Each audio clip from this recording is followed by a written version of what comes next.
আমার লাইফের একটা ঘটনা তোমাকে শেয়ার করি। আমি যখন প্রথম উদ্ভাসে ক্লাস নিতে গেলাম, তা আমি দেখতে তো একটু পিচ্ছি। তো ফার্স্ট বেঞ্চের ছেলেরা মনে করলো যে আমি মনে হয় ওদের ব্যাচমেট, ওদের সাথে ক্লাস করব। তো ওরা সরে গিয়ে আমাকে জায়গা করে দিল। পরে ওরা বুঝতে পারলো যে না, আমি ওদের টিচার, আমি ওদের বায়োলজি পড়াবো।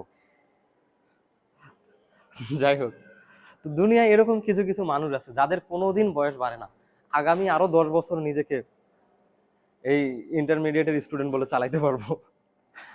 আমি যতই খাওয়া দাওয়া করি বা না করি, আমার ওজন বাড়ে না, ওজন কমেও না, ফিক্সড। বয়স বাড়েও না, কমেও না, ফিক্সড। এটা থাকার অবশ্য কিছু ভালো দিকও আছে। আমার বন্ধুরা যখন ধরো আমাদের যখন অনেক বয়স হয়ে যাবে, আমার বন্ধুরা সবাই প্রেগনেন্ট হয়ে যাবে, একটা বিশাল বড় ভুঁড়ি হবে তাদের। ভুঁড়ি অবশ্য পুরুষের অহংকার।